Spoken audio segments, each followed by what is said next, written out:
अल्हम्दुलिल्लाहि रब्बिल आलमीन वस्सलातु वस्सलामु अला सय्यिदिल अंबिया'i वल मुरसलीन अम्मा बाद फ़अऊज़ु बिल्लाहि मिनश शैतानिर रजीम बिस्मिल्लाहिर रहमानिर रहीम। अगली हदीस जो है वो इस बारे में है कि बग़ैर रज़ामंदी औरत का निकाह करना जायज़ नहीं है कि हज़रत इब्ने अब्बास रज़ियल्लाहु अन्हु से रवायत है कि एक औरत का शौहर मर गया। इसके देवर ने, इसके बेटे के भाई, देवर ने, बेटे के चाचे, इसके देवर ने इसके लिए पैगाम भेजा, मगर बाप, इस औरत का बाप इससे निकाह करने पर राज़ी ना हुआ, इनकार कर दिया कि वो इससे शादी करे। इसने इसका किसी दूसरे से निकाह करार दिया तो औरत नबी करीम सल्लल्लाहु अलैहि वसल्लम की खिदमत में हाजिर हुई और आपसे पूरा वाक़या बयान किया। आपने इसके बाप को बुलवाया, वो आया। इससे आपने फरमाया, क्या ये औरत क्या कहती है? इसने जवाब दिया, सदक़त, कि ये सच कहती है, सच कहती है, मगर मैंने इसका निकाह ऐसे से किया जो इसके देवर से बेहतर है, यानी कि वो अच्छा है इससे। इस पर रसूल सल्लल्लाहु अलैहि वसल्लम ने शोहर और बीवी में तफरीक करा दी, यानी कि जिस बाप ने जहाँ पर शादी की थी वहाँ तफरीक करा दी और इसका निकाह इसके देवर से कर दिया।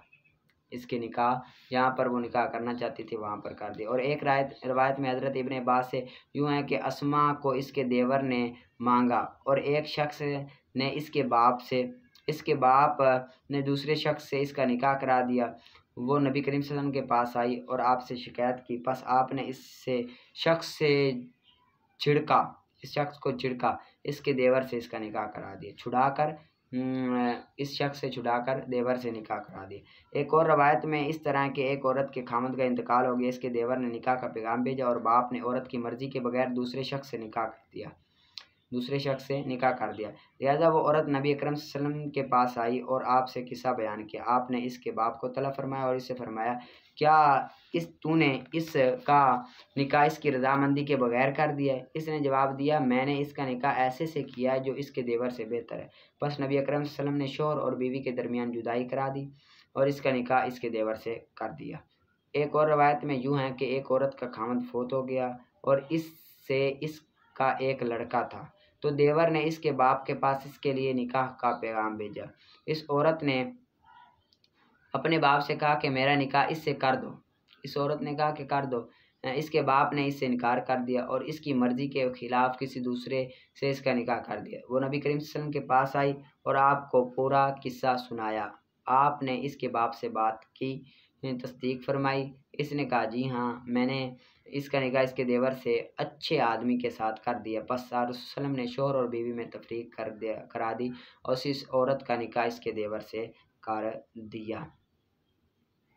ये एक ऐसा मसला है कि जिसकी तशरीह ये है कि अगर औरत बालिगा आकिला हो तो ये खुद अगर अपना निकाह करे तो जायज़ है, ठीक है, जायज़ है, मगर इनके नज़दीक वली को साबित है, यानी कि कुरान पाक में है,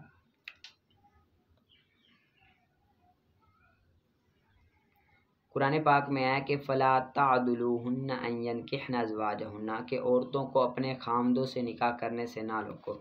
मालूम हुआ कि वलियों को निकाह कराने का हक़ कुल्ली के क्या माना थे।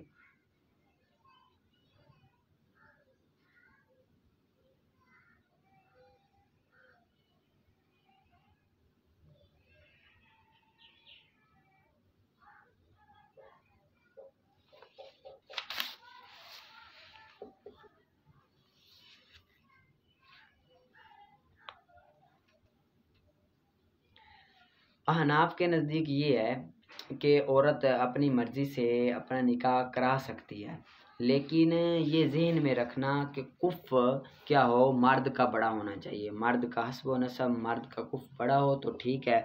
अगर मर्द का कुफ़ बड़ा ना हो, मर्द का कुफ़ छोटा हो, औरत निकाह करा दे तो निकाह तो होगा, लेकिन वली की इजाज़त पर मौकूफ़ होगा। वली अगर इजाज़त दे दे तो ठीक है, वरना वो निकाह बातिल हो जाएगा। और लेकिन औरत खुद अपना निकाह कर सकती है, आकिला बालिगा, और लेकिन वली को चाहिए कि वो इजाज़त ले, जिस तरह इधर हदीस पाक से भी ये साबित हो रहा है, ठीक है। इसको याद कर लें। आगे आप निकालें, आगे शरह कायद का, वअय्यदहुम अय्यिल अंबिया बिल मौजिज़ातिन नाकिसा आकिदाती लिल आदाती जम मौजिज़तिन। यहाँ से मुसन्निफ़ अलैहिर्रहमान ये बयान कर रहे हैं कि अंबिया इकराम की नबूवत पर दलालत जो करने वाली चीज़ें हैं, जो ये दलालत करती हैं कि ये नबी हैं, वो मौजज़ात है। वो क्या है? मौजज़ात है। क्योंकि जो मौजज़ा होता है ना, वो नबी के अलावा किसी से ज़ाहिर नहीं हो सकता। इसीलिए जो नबी होने की निशानी है वो क्या है? मौजज़ा है। गैर नबी से ये नहीं हो सकता। और इन अंबिया की तायीद फरमाई, अय्यदहुम, इनकी तायीद यानी कि अंबिया की तायीद फरमाई इनके मौजज़ात के ज़रिए जो आदात को तोड़ने वाले हैं, जो आदात को तोड़ने वाले हैं। आगे जम मौजज़तिन, यहाँ पर मौजज़ा की सीगवी तहकीक बता रहे हैं कि मौजज़ा की जमा है, मौजज़ात मौजज़े की जमा है। आगे वहिया अमरुन यज़हरु बिखिलाफिल आदत, यहाँ से मौजज़े की तारीफ़ बता रहे हैं। तारीफ़ मौजज़े की ये है, मौजज़ा उस अमर को कहा जाता है जो खिलाफ आदत मुद्दई नबूवत से सादिर हो, जो नबूवत का दावा करने वाला हो, उससे कोई खिलाफ आदत ज़ाहिर हो और उसके मुकाबले में जो दूसरे इंसान हो वो ना कर सकें, तो उसको क्या कहा जाता है? मौजज़ा। वहिया अमरुन यज़हरु, और वो ऐसी चीज़ है, मौजज़ा ऐसी चीज़ है जो खिलाफ आदत मुद्दई नबूवत के हाथ पर ज़ाहिर हो, मुद्दई नबूवत के हाथ पर ज़ाहिर हो। मुनकरीन के चैलेंज के वक्त, तहद्दी कहते हैं चैलेंज, मुनकरीन की चैलेंज के वक्त इस तरीके पर कि जो मुनकरीन को इसकी मिसल के लाने से आजिज़ कर दे, इसकी मिसल लाने से आजिज़ कर दे। जिस तरह के कुरान पाक, ये कुरान पाक रसूलुल्लाह सल्लल्लाहु अलैहि वसल्लम से सबसे बड़ा मौजज़ा था, जिस मुशरिकीन और तमाम अहले जो मक्का थे वो इससे आजिज़ थे। हालांकि उनकी ज़बान अरबी थी, फिर भी वो कुरान पाक की मिसल कुछ नहीं ला सकते थे। वज़ालिका लिअन्नहु, और ये इसलिए, ये तायीद इसलिए है कि अगर तायीद बिल मौजज़ा ना होती, अगर तायीद बिल मौजज़ा ना होती तो इसके कौल को कबूल करना वाजिब ना होता, इसके कौल को कबूल करना वाजिब ना होता, और दावाए रिसालत में सादिक काजिब से जुदा ना होता, दावाए रिसालत में सादिक काजिब से जुदा ना होता।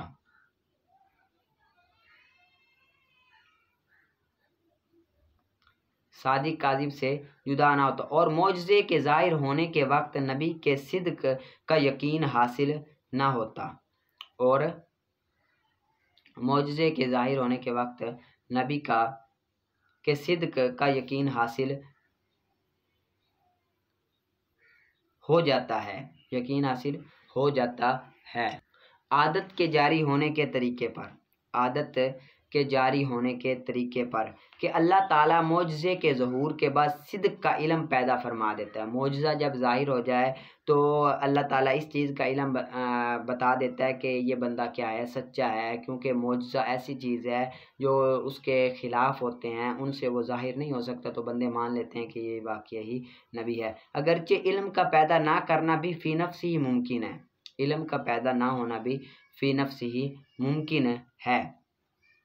और ये ऐसा है जैसा कि कोई एक जमात के सामने दावा करे, ज़ालिका कमा अद्दा अहदुन बि महदरिम मिन जमातिन। यहाँ से ये मुसन्निफ़ शारिह अलैहिर्रहमा इस बात की गर्ज बना रहे हैं कि इम्कान ज़ाती और इल्म कती के दरमियान अदम मुनाफ़ात पर दो मिसालें पेश कर रहे हैं कि जो एक होता है मुमकिन है कि वो ना माने, यानी कि मौजज़ा ज़ाहिर हो फिर भी ना माने, और ये भी है कि इल्म कती हासिल आ जाता है। इन दोनों के दरमियान मुनाफ़ात बयान कर रहे हैं, ये वो दूर दूर चीज़ें हैं।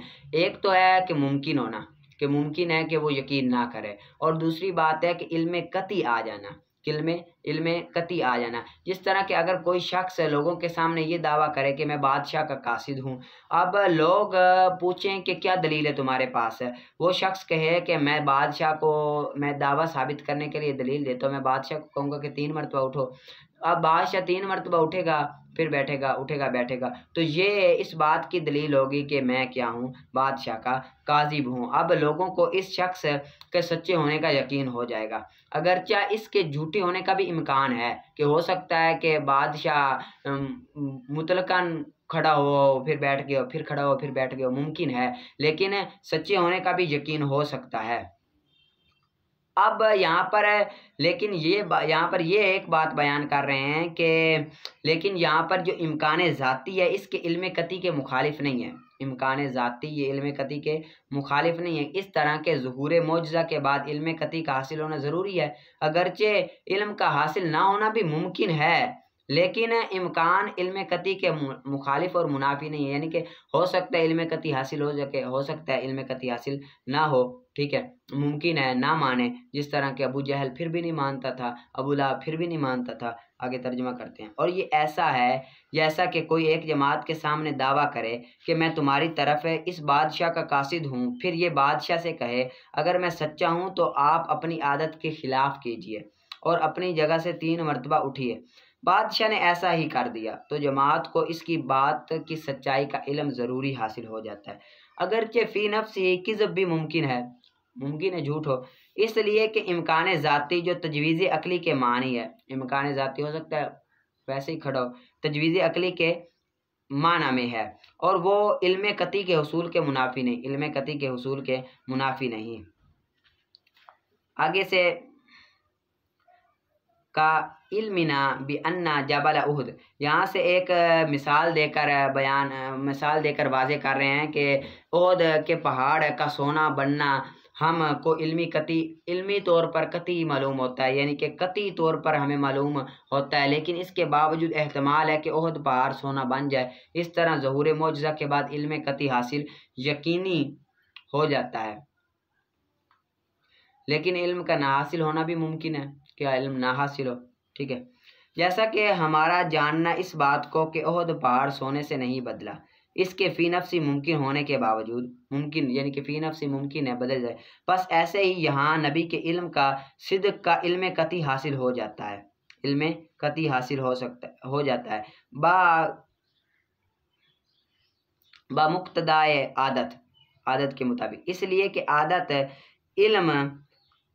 इल्म के तरीक़ों में से एक तरीक़ा है, इल्म के तरीक़ों में से एक तरीक़ा है। मिसले हवास के कमा हाउना यहसुलु से यहाँ से ये बयान कर रहे हैं कि इस बात की इल्लत बयान कर रहे हैं कि मौजज़ा के ज़ाहिर होने के बाद इल्म यकीनी हासिल क्यों होता है, इल्म यकीनी क्यों हासिल होता है, इसकी क्या वजह है। तो फरमाते हैं कि जो मौजज़ा है ना, ये ज़हूर मौजज़ा ये इल्म के तरीक़ों में से एक तरीक़ा है। जैसे हवास इल्म के तरीक़ों में से एक तरीक़ा है। हवास कहते हैं ये आँख से हवास, ये 5 हवास हैं, देखना, सूंघना, चखना, पकड़ना। तो अब जब किसी चीज़ को हम हाथ से देखें तो हमें पता चल जाता है कि ये चीज़ है, या हम चखें, देखें ना चखें, जिस तरह के हम सेब खाएं, चखें, खाएं तो हमें ज़बान से टेस्ट पता चल जाता है। हम कोई और चीज़ चखें तो हमें टेस्ट पता चल जाता है कि इसमें ये चीज़ है। अब चखने से क्या होता है, हमें इल्म कती हासिल होता है। इसी तरह मौजज़े के ज़ाहिर होने के बाद भी इल्म कती हासिल होता है। ये इल्म आदी है, यानी कि आदतन इल्म कती हो सकता है, लेकिन ये एहतिमालात इल्म कती के मुनाफी नहीं है कि जिस इल्म से इल्म कती हासिल हो सकता है कि आग गर्म है, अगरचे आग का गर्म होना ना होना भी मुमकिन है कि आग ठंडी हो जाए, तो हो सकता है, लेकिन मुमकिन है उसके मुनाफी भी पाया जाए, यानी कि इल्म कती इल्म मुमकिन के भी हो। ठीक है, हो सकता है। इस तरह तर्जुमा करते हैं। बस ऐसे ही यहाँ नबी के इल्म का सिद्क का इल्म कती हासिल हो जाता है बमुक्तदाए आदत, इसलिए कि आदत इल्म के तरीक़ों में से एक तरीक़ा है, मिसल हवास के। और इस इल्म में मौजज़े के गैरुल्लाह की जानिब से होने का इम्कान और मौजज़े की तस्दीक की गर्ज से न होने का इम्कान, या मौजज़े के काज़िब की तस्दीक के लिए होने का इम्कान, और इसके अलावा दूसरे एहतमालात कुछ खलल अंदाज ना हुए, जैसे आग की अदम हरारत फ़र्ज़ कर ली जाए तो इससे कोई महाल लाजिम नहीं आता कि हम आग की हरारत ना मांगे कि आग गर्म तो करती है लेकिन गर्म ना करे, मुमकिन है जिस तरह के। ठीक है, इसको याद कर लेना। आगे निकालें आप उसूल शाशी का। वकाला उलमाउना इज़ा काला लिअब्दिही इन अखबरतनी बिकुदूमी फुलानिन फ़अंत हुर्रुन। यहाँ से ये बयान कर रहे हैं कि हमारे उलमा इकराम ने फरमाया कि जब कोई शख्स ये कसम उठाए कि अपने ग़ुलाम के लिए कि अगर तू मुझे खबर दे फुलाने के आने की, बस तू आज़ाद है। अब यहाँ पर जो आने के साथ, अब आने के साथ बा मिली हुई है। अब अगर उस तूने मुझे, इसका मतलब ये है कि तूने मुझे ऐसी खबर दी जो फलां के आने के साथ मिली हुई है, फलां के आने के साथ मिली हुई है, तो तू आज़ाद है। अब यहाँ पर ये कलाम सच्चाई पर मामूल होगा, सच्चाई पर मामूल होगा। अगर सच्ची खबर होगी तो गुलाम आज़ाद होगा, झूठी खबर होगी तो गुलाम आज़ाद नहीं होगा। क्यों गुलाम आज़ाद नहीं होगा? क्योंकि जो बा है वो आने के साथ मिली हुई है, जब वो आएगा तो बा, तो खबर क्या होगी? आज़ाद, तो वो गुलाम आज़ाद होगा। वलौ काला इन अखबार तनी, यहाँ से ये इन अखबार तनी अन्ना फुलानन कादिमा फ़अंता हुर्रुन, के अगर तू मुझे खबर दे कि फुलां आया तो तू आज़ाद है। अब यहाँ पर वो खबर दे, अब यहाँ पर खबर अन्ना फुलानन, के ये खबर दे कि बेशक आ गया फुलां, अन्ना फुलान के आ गया फुलां, तो तू आज़ाद है। अब यहाँ पर मज़कूरा बा नहीं है, देख रहे हैं आप, बा नहीं है, लिहाजा इसका आना खबर के साथ या खबर के बगैर मिला हुआ ही नहीं। मुतलकन उसने कहा कि आ गया फलाना, आ गया, इसकी खबर दे। अब खबर चाहे झूठी हो सच्ची हो, उसने ये कह दिया कि आ गया, तो वो बंदा क्या है? आज़ाद है, वो बंदा क्या है? आज़ाद है। इसी तरह आगे वलौ काला लिइम्राअती, अब यहाँ से अगर किसी ने अपनी बीवी से कहा कि अगर तू निकली घर से मगर मेरी इजाज़त के साथ तो बस तुझे तलाक है। अब अगर इसका मतलब यह है कि अगर तू निकली, घर से निकली तो तू तलाक वाली है, लेकिन मेरी इजाज़त के साथ निकली तो तलाक नहीं है, क्योंकि यहाँ पर बा जो है ये इल्साक के लिए आती है, लिहाजा इसका निकलना ये इजाज़त के साथ मिलना ज़रूरी है। निकलना वो होगा जो इजाज़त के साथ होगा। अगर इजाज़त के बगैर वो निकलेगी तो तलाक वाक़ई होगी, इजाज़त के साथ होगा तो तलाक वाक़ई नहीं होगी। और इसी तरह आगे फिर मिसाल वलौ काला इन खरजती, क्या इसने कहा कि अगर तू निकली मगर ये कि मैं इजाज़त दूँ तेरे लिए।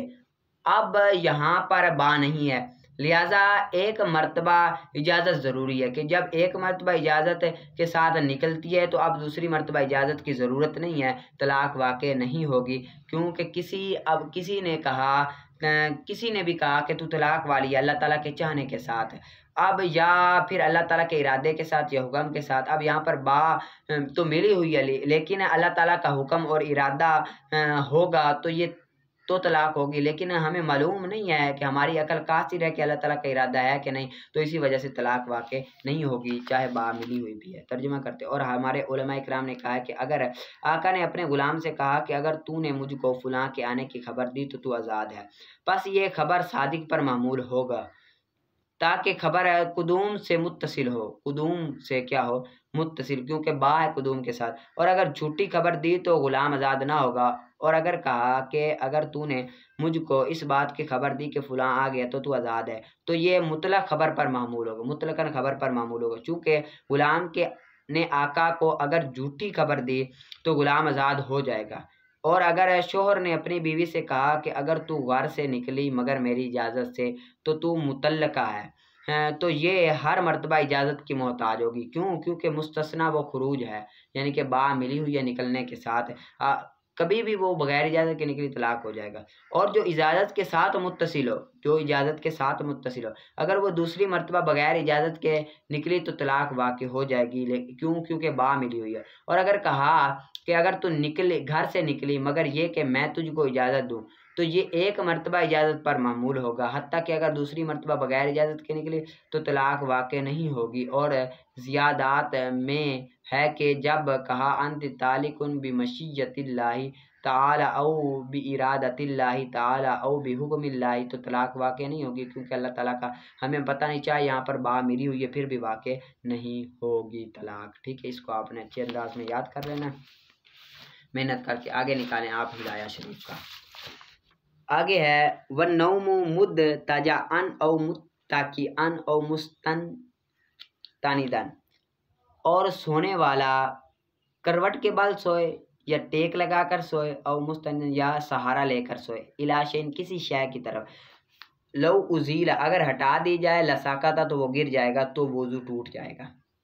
यानी कि सोने वाला इस हालत में सोया, या तो करवट के बल सोया हुआ था, या तकिए के साथ टेक लगाकर सोया हुआ था, या सहारा देकर किसी चीज़ का सोया हुआ था, अगर उस चीज़ को हटा दिया जाए तो वो गिर जाएगा, तो उस सूरत में रोज़ा वुज़ू टूट जाता है। ये बात ज़हन में रखना। सोना जो है ना वो रोज़े को नहीं तोड़ता। सोना नवाकिज़ वुज़ू में से नहीं है, बल्कि बंदा जब बस सोता है तो उसके जो जिस्म के आज़ा है वो ढीले पड़ जाते हैं। क्या पड़ जाते हैं? ढीले पड़ जाते हैं। जब जिस्म के आज़ा ढीले पड़ जाते हैं तो हवा खारिज हो जाती है। तो हवा खारिज होने की वजह से बंदे का वुज़ू टूट जाता है। वैसे मुतलकन सोने की वजह से वुज़ू नहीं टूटता, वो इसीलिए हुक्म लगाया जाता है सोने की वजह से वुज़ू के टूटने का, क्योंकि बंदा जब सोता है तो बंदे की होश अकल सलामत नहीं होती, बंदे के आज़ा ढीले हो जाते हैं, लिहाजा वो क्या होता है, हवा निकल जाती है तो फिर वो टूट जाता है। ठीक है, बंदे को पता नहीं होता, इसीलिए अदम ख्यालियत की वजह से हुक्म लगा दिया जाता है। आगे लिए अन्नल से दलील दे रहे हैं, क्योंकि करवट के बाल है ये जोड़ के ढीले होने का सबब है। इस्तिखा कहते हैं ढीला, मुफासिल जोड़, इद्तिजार ढीले होने का सबब है, ढीले होने का सबब है। पस नहीं खाली होता शय का निकलना आदतन, शय आदतन निकल जाती है, ये खाली नहीं होता आदतन। और साबित होता है आदतन यकीन की तरह, जो आदतन चीज़ निकले वो इस तरह होती है गोया के यकीन है। यानी कि आदतन बंदे की हवा खारिज होती है, पता नहीं चलता, ख्याल ना हो तो जब सो जाता है तो बिल्कुल ख्याल होता ही नहीं है, बेपरवाह होता है। तो आदतन हवा जो निकल जाए वो इस तरह के गोया के यकीन की तरह, लिहाजा यकीन यही होता है कि हवा निकल गई है, इसी वजह से वुज़ू टूट गया। वल इत्का, और तकिया हटा दिया जाए, तकिया हटा देना ये बिदारी के कंट्रोल को ज़ाइल करना है। बिदारी के कंट्रोल को और तकिया हटाना ये बिदारी के कंट्रोल को ज़ाइल करता है, बिदारी के कंट्रोल को ज़ाइल करता है। ज़मीन से मकद के ज़ाइल होने की वजह से, मकद के उठने की वजह से, ज़मीन से मकद के उठने की वजह से, यानी कि अगर बंदा तकिया लगाकर सोया हुआ है तो जब सोया हुआ है तो ज़ाहिर सी बात है उसके आज़ा ढीले हुए हैं, क्योंकि ये बिदारी के कंट्रोल को ज़ाइल करता है। बंदा जब जाग रहा होता है तो बंदे का कंट्रोल होता है, बने जिस्म पर कंट्रोल होता है, बंदा हवा को दबा भी सकता है, हवा को दबा भी सकता है। जब बंदा तकिया लगाकर सोए, चाहे टेक लगाकर सोया हुआ है, तो इस सूरत में जो उसका कंट्रोल होता है जिस्म का वो क्या होता है, ख़त्म हो जाता है। जिस्म में कंट्रोल नहीं रहता, ताकत नहीं रहती। और मकद ज़मीन से उठी हुई होती है, मकद सुरीन को बोलते हैं, ये ज़मीन से क्या होती है, उठी हुई होती है। तो जब ये उठी होती है तो बिदारी वाला जो कंट्रोल होता है वो कंट्रोल नहीं होता, इसी वजह से हुक्म लगा दिया कि वुज़ू टूट जाता है।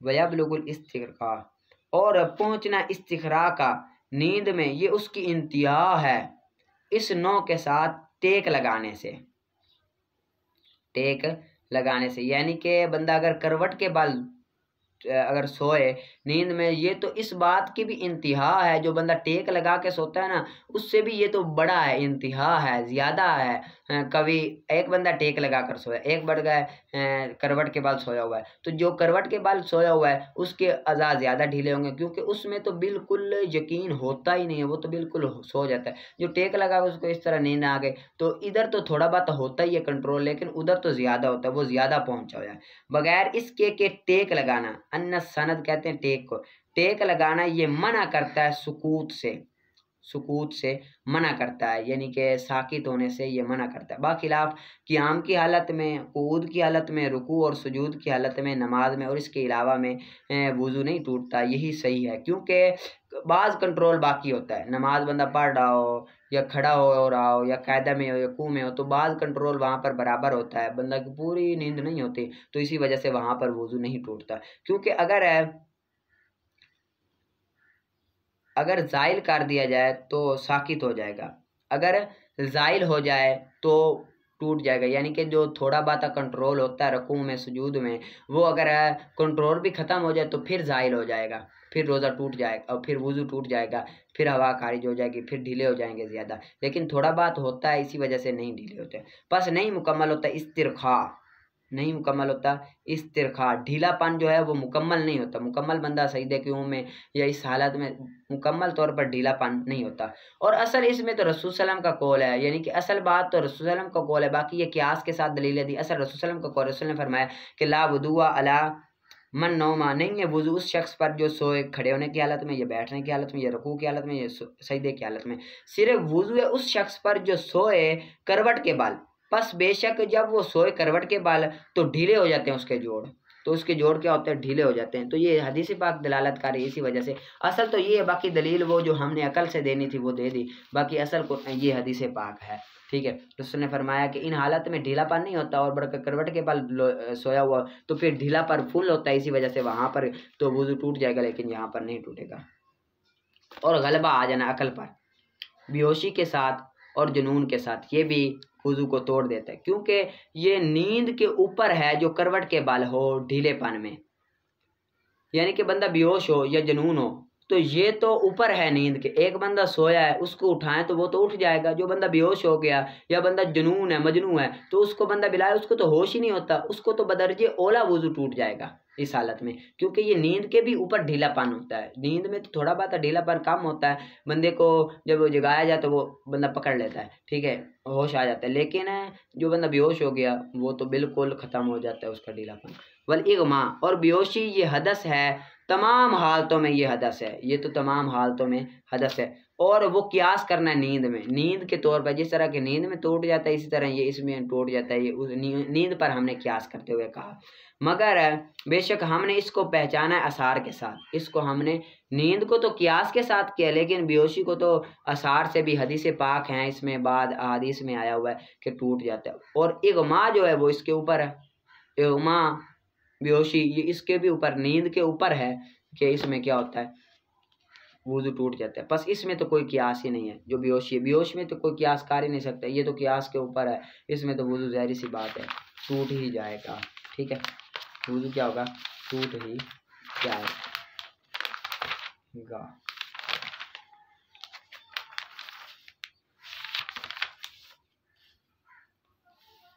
ठीक है, बड़ा है ये, आपने अच्छी तरह से याद कर लेना है, इसको मेहनत करके पढ़ना है। ठीक है, अच्छी तरह से मेहनत करके इसका तकरार ज़रूर करना है, तकरार करेंगे तो फिर आपको अच्छी तरह से आएगा। ठीक है, पढ़ा